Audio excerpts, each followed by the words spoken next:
నమస్తే. Welcome to great Andhra. మనతో పాటు ఉన్నారు సీనియర్ పొలిటికల్ అనలిస్ట్ జీఆర్ మహర్షి గారు. నమస్తే సార్. నమస్తే అమ్మా. సార్, పవన్ కళ్యాణ్ గారు ప్రజల్లో తిరగడానికి వెళ్లారు. ఏదో మంచి చేసుకొనొద్దాము అనుకుంటే ఒక మాట జారిపోయి ఇప్పుడు తీవ్ర విమర్శల పాలవుతున్నారు. గోదావరి జిల్లాలు పచ్చని కొబ్బరి చెట్లు ఆ టాపిక్ మీద ఆయన తెలంగాణ వారి దిష్టి తగిలింది అనేశారు. మరి ఆ మాటనేమో వెనక్కి తీసుకోలేదు ఇప్పటి వరకు. దానికి సారీ కూడా చెప్పలేదు. కానీ తెలంగాణ అంటే 2 రాష్ట్రాల మధ్య చిచ్చు పెట్టినట్లయిపోయింది. తెలంగాణ వాళ్ళు చాలామంది అంటే పార్టీలకు అతీతంగా ఎక్సెప్ట్ బీజేపీ అందరూ రియాక్ట్ అవుతున్నారు. ఆయన సినిమాలు రిలీజ్ అవ్వనివ్వమంటున్నారు. ఇక్కడ తిరగనివ్వమంటున్నారు. ఆయనేమో అట్లా మిన్నకుండిపోయారేంటి, ఏం మాట్లాడకుండా ఇదేమన్నా వేరే ఇష్యూనా? ఆయన అన్న మాటకే ఆయన ఏదో ఒకటి చెప్పాలి కదా. అది వేరే ఇష్యూ మీద ఆయన స్పందించట్లేదంటే ఓకే. కానీ ఆయన అన్న మాటకి ఇక్కడ అందరూ రగిలిపోతూ ఉన్నారు. సినిమాలు ఆడనివ్వమంటున్నారు. సరే, అదంటే పోనీ ఆయన వృత్తిపరంగా అనుకుందాం.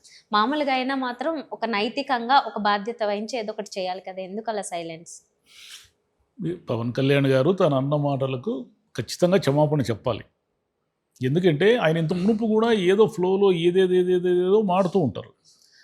అవన్నీ కూడా ఏమిటంటే ఇతరుల మనోభావాలకు, ఇతరుల ఆత్మగౌరవానికి లేదా ఒక ప్రాంతానికి సంబంధించిన ఆత్మగౌరవానికి భంగము వాటిల్లో లేదు కాబట్టి అన్నీ నడిచినాయి. ఆయన ఏమన్నా నేను చెగువీరా అన్నాడు, నేను 1,00,000 పుస్తకాలు చదివాను అన్నాడు. 1,00,000 పుస్తకాలు ఏదైనా ప్రపంచంలో చదువుతారా ఎవరన్నా?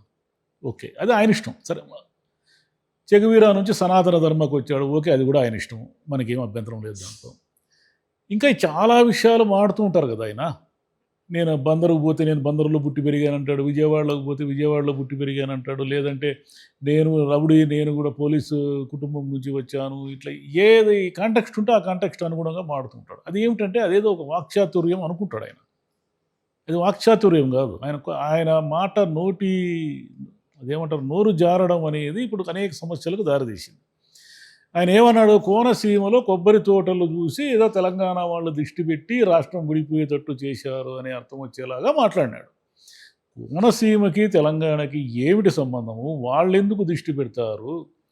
అసలు అది ఫస్ట్ ఎవరు పెద్దగా పట్టించుకోలేదు. కానీ జగదీష్ రెడ్డి గారు బీఆర్ఎస్ తరఫున ఖండించిన తర్వాత ఇది మెల్లిగా అల్లుకొని కోమటిరెడ్డి గారు మాడుతున్నారు, మంత్రులు మాడుతున్నారు, ఎమ్మెల్సీలు మాడుతున్నారు, మీ సినిమాలు ఆడనివ్వమంటున్నారు. సరే, ఇప్పుడు ఆయన సినిమా ఏమీ లేదు కాబట్టి ఇంకొంచెం ఓకే. ఒకవేళ సినిమా టైం అయి ఉంటే అప్పుడు ఏమైండేదో మనకు తెలియదు. ఒక ఓజీ వచ్చిన టైంలో ఇలా మాట్లాడి ఉంటే దాని రియాక్షన్ ఎలా ఉండేదో మనకు తెలియదు. కానీ ఇప్పట్లో ఆయన సినిమా ఇంకొక 6 నెలలు 1 year ఆయన సినిమానే లేదు కాబట్టి ఇప్పటికిప్పుడు వచ్చిన ఇబ్బంది ఏమీ లేదు. కానీ ఆయన ఫ్యాన్స్ కానీ ఆయన సమర్థకులు కానీ ఎలా దీన్ని పవన్ కళ్యాణ్ గారు అన్న విషయాన్ని ఎలా సమర్థించుకుంటారు? ఏదో ఆల్రెడీ వక్రీకరిస్తున్నారంతే అని ఏం చెప్తున్నారు. వక్రీకరించారు? ఆయన అన్నాడు కదా, అవును, వీడియో ఉంది కదా. అవును. ఏ ఆయన సెన్స్ తో అన్నారు ఏమన్నాడు, క్లారిటీ కొబ్బరి లేదు. చెట్లు ఎండిపోతున్నాయా, దిష్టి తగిలింది తెలంగాణ వాళ్ళది అనే అర్థంలో వాడాడు కదా. వాళ్ళు ఎందుకు దిష్టి పెడతారు?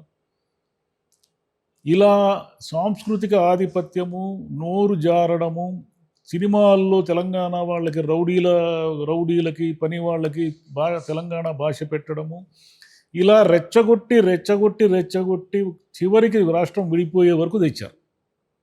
అనేక మంది చేసిన ఇప్పుడు ఒక ప్రాంతాన్ని ఎగతాళి చేసే హక్కు ఎవ్వరికీ లేదు. తెలంగాణనే కాదు, ఏ ప్రాంతాన్ని కూడా, ఏ ప్రాంతానికి ఆ ప్రాంతం గొప్పతనాలు ఉంటాయి. తెలంగాణ అనేది ఒక పెద్ద పోరాటాల గడ్డది. నిజాము వ్యతిరేకంగా ఒక పెద్ద యుద్ధమే చేసింది. ఒక యుద్ధము చేసి ఆ యుద్ధములో గెలిచి భారతదేశంలో విలీనమైంది తెలంగాణ. తెలంగాణ అనేది మనకు స్వాతంత్రం వచ్చిన వెంటనే తెలంగాణ అనేది విముక్తి కాలేదు. తెలంగాణ విముక్తి కోసం పోరాటం జరిగింది.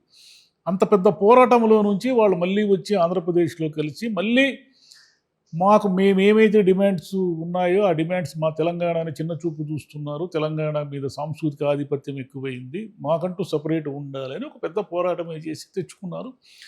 10 ఏళ్ళు అయ్యింది. 10 ఏళ్లకు ముందు ఏమైనా కూడా ప్రాంతీయ విభేదాలు కానీ ప్రాంతీయ రగడలు కానీ ఉండేవేమో ఉద్యమ కాలంలో. కానీ ఆ తర్వాత ఈ 10 ఏళ్లలో ప్రశాంతంగా ఆంధ్ర వాళ్ళు ఉన్నారు, తెలంగాణ వాళ్ళు ఉన్నారు, హైదరాబాదులో కొన్ని లక్షల మంది కలిసిమెలిసి జీవిస్తున్నారు. ఎవరి బతుకు తెరువు వాళ్ళు చూసుకుంటున్నారు. ఇప్పుడు కొత్తగా మళ్ళీ ఈ చిచ్చెందుకు తెచ్చిపెట్టేది? కొత్తగా మళ్ళీ అసలు ప్రశాంతంగా ఉన్న చోట మళ్ళీ ఈయన ఒక ఉప ముఖ్యమంత్రి కదా. ఆయన ఆంధ్రప్రదేశ్ రాష్ట్రానికి ఒక ఉప ముఖ్యమంత్రి. పవన్ కళ్యాణ్ గారు ఒక సినిమా హీరోగా ఏం మాట్లాడినా అది పెద్ద పేరు పట్టించుకోరు. మీరు ఒక పెద్ద పదవిలో ఉన్నారు కదా, పెద్ద పదవిలో ఉన్నారు, మీరు జనసేన పార్టీ అధ్యక్షులు. మేము ఇక్కడ కూడా పోటీ చేస్తానంటారు, మొన్న పోటీ చేశారు తెలంగాణలో. మరి తెలంగాణలో కూడా మీ అభిమానులు ఉన్నారు, మీ పార్టీ ఉంది. ఈ కంట్రోల్ లేకపోతే ఎట్లా? ఇప్పుడు నోరే కదా సమస్త సమస్యలకి మన మాటే కారణం.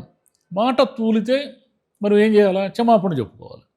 అయ్యా నేను పొరపాటు, నా ఉద్దేశం అది కాదు, నేను మిమ్మల్ని కించపరచడం నా ఇది కాదు, నా ఏదో ఫ్లోలో వచ్చిందని ఏదో ఒకటి చెప్పుకుంటే అర్థం అయిపోతుంది. దాన్ని గాలివాన చేసేసి దాన్ని ఇటు వీళ్ళు విమర్శలు, తిట్లు, శాపనార్థాలు, సినిమాలు ఆడము ఇవన్నీ ఇంత దూరం వచ్చేసింది. పవన్ కళ్యాణ్ గారు ఇప్పటికైనా ఏమిటంటే ఇక ముందైనా ఆయన కంట్రోల్డ్గా మాట్లాడకపోతే ఆయన వల్ల అనేక మందికి సమస్యలు వస్తాయి. సమస్య ఆయన ఒక్కడికే వస్తే ఏ ప్రాబ్లం లేదు, ఆయన అట్లా కాదు, ఆయన మాట వల్ల సమస్యలు వస్తాయి. అది ప్రాబ్లం. నేను బందర్లో పుట్టాను, విజయవాడ వీధుల్లో తిరిగాను, గుంటూరు స్టూడెంట్ని, ఇట్లా ఏం చెప్పుకున్నా మనకేం ఇబ్బంది లేదు. నేను చెగువీర అభిమాని అని చెప్పుకున్నా మనకేం ఇబ్బంది లేదు. సనాతన ధర్మాన్ని భుజానం మోసినా మనకేం ఇబ్బంది లేదు. 1,00,000 పుస్తకాలు చదివినా మనకేం ఇబ్బంది లేదు. కానీ ఒక ప్రాంతాన్ని విమర్శించిన, ఒక ప్రాంతాన్ని హేళన చేసిన, అది కొన్ని లక్షల మంది ఆత్మగౌరవానికి సంబంధించిన వ్యవహారంగా మారుతుంది. ఇప్పుడు అది అలా మార్చి కూర్చున్నాడు ఆయన. దీని మీద సిపిఐ నారాయణ గారు కూడా స్పందించారు. మీకు అసలు ప్రజల్లో తిరిగే హక్కు లేకపోతే అదే ఒక అందరూ అంటారు, పార్టీలకు అతీతంగా అందరూ అంటున్నారు. ఇప్పుడు మాట్లాడిన వాళ్ళు ఎవరు? తెలుగుదేశం వాళ్ళు మాట్లాడలేరు, ఎందుకంటే వాళ్ళ కూటమిలో ఉప ముఖ్యమంత్రి. బీజేపీ వాళ్ళు మాట్లాడలేరు, బీజేపీ ఎందుకంటే బీజేపీకి ఆయన చాలా ప్రధానమైన వ్యక్తిగా ఉన్నారు. మిగిలిన కాంగ్రెస్ వాళ్ళు మాడుతున్నారు, బీఆర్ఎస్ వాళ్ళు మాడుతున్నారు, సిపిఐ సిపిఎం అందరూ మాడతారు. ఎవరైనా మాడతారు కదా. నీకేం పని ఉంది మా ప్రాంతాన్ని విమర్శించి మా ప్రాంత దిష్టి ఏంటమ్మా? ఈ కాలంలో దిష్టి ఏంటి? దిష్టి అనేది ఒక మూఢనమ్మకం. మూఢనమ్మకాలకు వ్యతిరేకంగా ఒక ఉప ముఖ్యమంత్రి మాట్లాడాలి. ఏం మాట్లాడినా కూడా అట్లా మాట్లాడాలి. అంతేగాని దిష్టి అని ఆయనే మాట్లాడితే ఎట్లా? డిప్యూటీ చీఫ్ మినిస్టరే దిష్టి, చేతబడి ఇట్లా పదాలన్నీ వాడితే ఎట్లా? జనాల్లోకి ప్రభావితం చేయగలిగిన వ్యక్తులు కదా వీళ్ళు. జనంలోకి ఏం మెసేజ్ పోతుంది మీరు అట్లా మాట్లాడుతూ ఉంటే? అవును, ఇప్పటికే ఆల్రెడీ లేట్ అయ్యింది. ఇమ్మీడియట్గా సారీ చెప్పేస్తే అసలు ఇంతమంది రియాక్షన్, ఇంత నెగిటివిటీ లేకుండా ముందే సాల్వ్ చేసుకోవాల్సింది. ఎందుకు సైలెంట్ అయిపోతుంటారో అప్పుడప్పుడు తెలియట్లేదు అసలు. కళ్యాణ్ గారి స్టైల్ ఏమంటే దారిని పోయేవన్నీ నెత్తికి తెచ్చుకుంటారు ఆయన. ఆయన ఉండలేడు, ఎమోషన్స్ కదా. ఆయన ఏదేదో మీరు చెప్పినవన్నీ ఏమీ చేయలేదు. మీరు ఏదో ఆడపిల్లలకి చిన్న ఒక ఇబ్బంది కలిగినా నేను వచ్చి వాలిపోతాను అన్నారు. ఎక్కడ వాలేరు? వాళ్ళలేదు. అదే కొన్ని ఏంటో ఎందుకు మాట్లాడతారో, ఫ్యాన్స్ ఊరికే అరుస్తారు కదా అని ఏదో కొన్ని డైలాగులు అలా విసిరేయడంలో వచ్చే సమస్యలు. అవి కూడా మొన్న ఆ టైంలోనే నేను ముందు సీఎం లాగా ఏదో ధనవంతుడిని కాదు, నా డబ్బులు లేవు అంటున్నారు. డబ్బులు ఉంటే మాత్రం వాళ్ళ జేబులో డబ్బులు ఇస్తారే ఏంటి? ఎవరైనా కానీ అక్కడ గవర్నమెంట్ దగ్గర ఏం డబ్బులు ఉందో, ఏ పథకాలు ఇచ్చినా ఇంకోటి చేసినా అయ్యే కదా చేసేది. మీరు ఏం మాట్లాడినా చప్పట్లు కొట్టడానికి ప్రజలంతా మీ ఫ్యాన్స్ కాదు కదా. మీ ఫ్యాన్స్ అయితే మీరు ఏం మాట్లాడినా యాక్సెప్ట్ చేస్తారు. కానీ మీరు ప్రజలందరూ, మీ ఫ్యాన్స్ గురించి మీరు ఏమైనా మాట్లాడితే అది మీ ఇష్టం.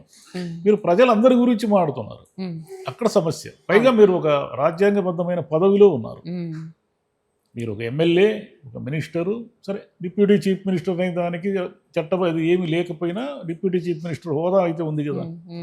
అదే కొన్నిసార్లు ఏమైపోతుందంటే ఎవరైనా వాళ్ళ ఫ్యాన్స్గా ఉన్నప్పుడు మనం కూడా ఏం వ్యతిరేకం కాదు, కానీ అన్న మాట తప్పు, దాన్ని సవరించుకోవడానికో కవర్ చేసుకోవడానికో కూడా అవకాశం లేకుండా మాట తూలిపోయినప్పుడు ఫ్యాన్స్ అయినా కవర్ చేయలేదు. అదేదో ముందే చెప్పేసి ఉంటే ఈ 10 రోజుల్లో ఇంత రచ్చ ఉండేది కాదు కదా. పూర్తిగా రచ్చాయి. ఇప్పటికి కూడా ఆయన ఏం చెప్పలేదు అంటే ఆయన నేను అన్నది కరెక్ట్ అనే ఉద్దేశంతో ఉన్నారేమో మనకు తెలీదు. రియాక్ట్ అవుతారు కానీ లేట్ అయింది. దానికి మళ్ళీ ఒక స్క్రిప్ట్ కావాలి. నదులు ఉన్నాయి, అన్ని ప్రాంతాల్లోనూ పచ్చదనం ఉన్నవి ఉన్నాయి, నీళ్లు లేనటువంటి ప్రాంతాలు ఉన్నాయి. పచ్చదనం ఉన్న ప్రాంతాలను చూసి ఎవరు అసూయపడి దిష్టి ఏం పెట్టరు. ఎవరి ప్రాంతం వాళ్ళది, ఎవరి గౌరవం వాళ్ళది. అన్ని ప్రాంతాల్లోనూ మహానుభావులు ఉంటారు, మహానుభావులు పుట్టారు. అది ఒక ప్రాంతాన్ని అవహేళన చేయడం అనేది అది మర్యాద కాదు. అది మర్యాద కాదు. ఇప్పుడు అందరూ తెలంగాణ ఆంధ్ర వాళ్ళు కలిసి జీవిస్తున్న ఈ తరుణంలో 10 ఏళ్ల తర్వాత ఎవరికి పాత రోజులు ఎవరికి గుర్తులేవు. వచ్చే జనరేషన్స్కి అసలు తెలియని కూడా తెలియదు. ప్రశాంతంగా ఉన్న చోట లేని చిచ్చు రగిలించడం కదా ఇది. Okay sir, thank you.